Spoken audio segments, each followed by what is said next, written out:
Hi, everyone, and welcome back to Unlearning Christianity, Unlearning Christian Homophobia. This is part 11 in our series, and I want to talk with you about 1 Corinthians 6, verse 9. In this passage, Paul talks about certain people who aren't going to enter into the kingdom of God, and he uses two Greek words that are under question here, malakoi and arsenikotai. Malakoi means soft, generally thought of as the person who takes the passive role in this relationship. Arsenikotai means man-bed, and it generally thought of as the person who takes the active role in this relationship. Christian homophobia will say, there you go, God is against homosexuality.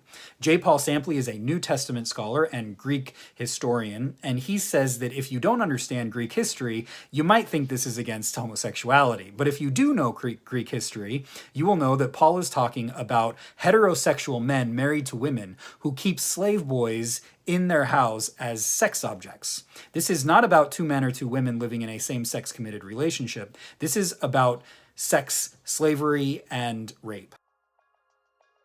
So here's the question. What does 1 Corinthians 6:9 teach about homosexual behavior? Now, according to this video, this is not about a loving, committed same-sex relationship. Rather, it refers to exploitative homosexual sex like rape or sex slavery. To justify his claim, he cites how exploitative homosexual sex was being practiced in the Greco-Roman world.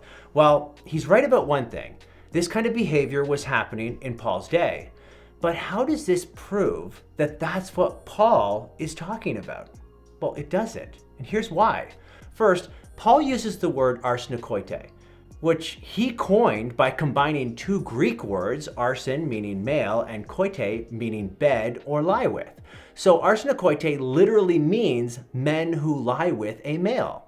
Nothing in the word itself limits Paul's condemnation to just exploitative same-sex acts.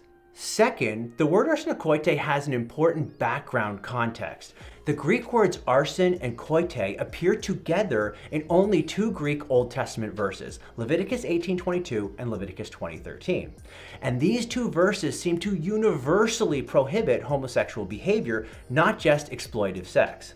Third, we should use Paul to help us interpret Paul.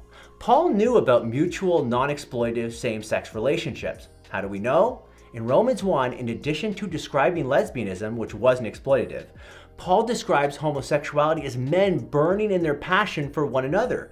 Clearly, this isn't describing rape or sex slavery.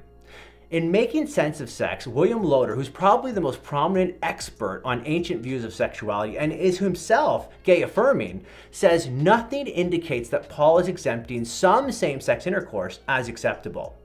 That's not hate or homophobia. That's just good hermeneutics.